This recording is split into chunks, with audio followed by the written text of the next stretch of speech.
Hey everybody, Shoebox Legends here. Thanks for joining me today for a quick installment of Slab and Gab here on the channel where we take a look at a graded card or cards from my sports card collection and talk about them a little bit.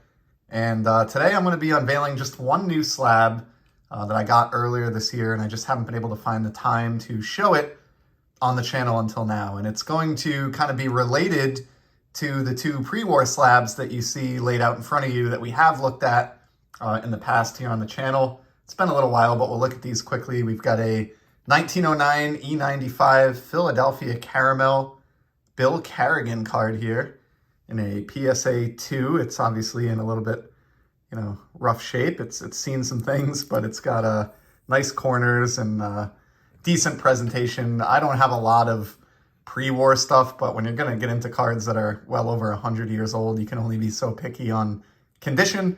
At least if you're collecting on a limited budget like I am and like most people are, but was able to get this one at a card show years back and was just really happy to land that. I love the caramel cards, and of course Bill Carrigan is an interesting figure in Red Sox history, and we'll talk more about that in a minute.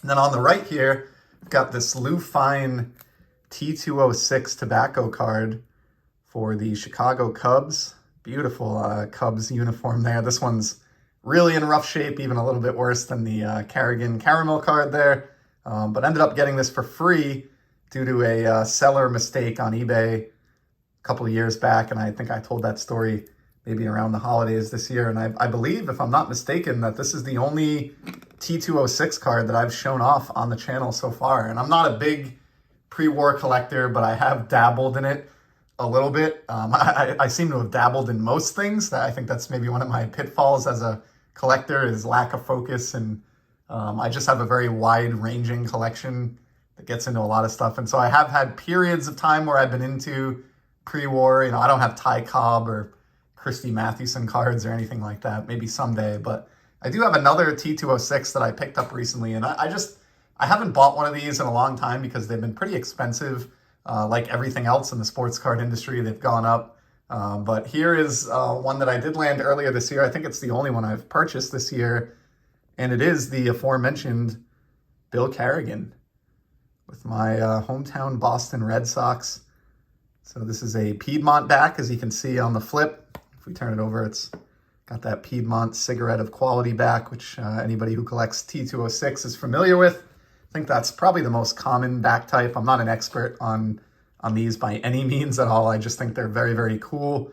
I just think there's something awesome about a card that's been around for more than 100 years and somehow survived, through times where people weren't really protecting or caring about baseball cards.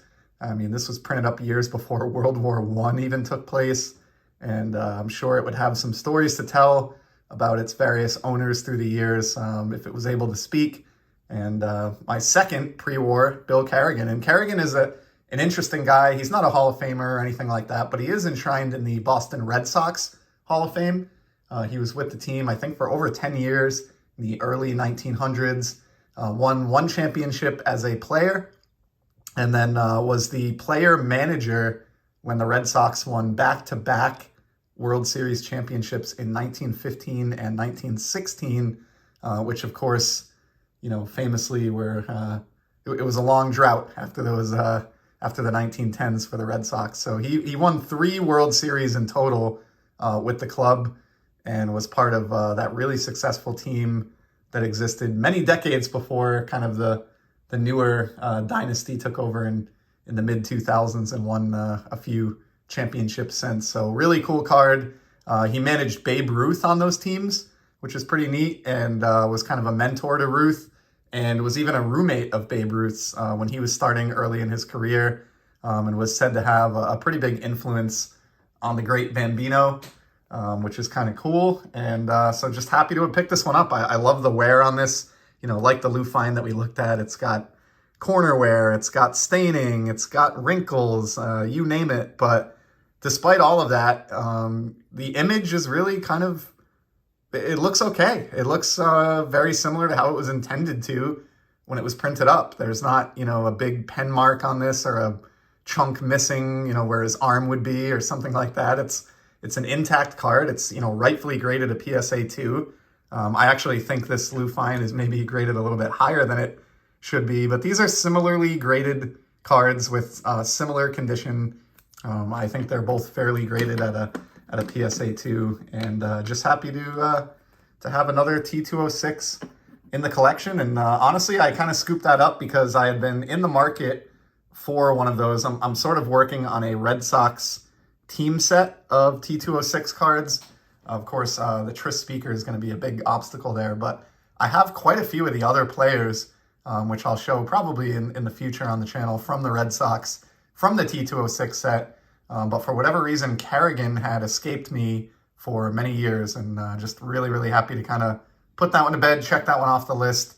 It's a copy that I will never need to upgrade. Anything this old, I'll just take the card in any shape, and I think it looks great in the PSA slab with that bright red background and that red Boston on the jersey there. So pretty neat card. Just wanted to show that one off and share it here on the channel. Hope you enjoyed this. I do have other pre-war, as I said, that I'll probably slowly kind of dole out over the course of the future here on the channel. But for today, just the one, and I appreciate you swinging by to check it out with me. Hope everybody is staying happy and healthy and enjoying the hobby, and I'll be back in the very near future. Take care.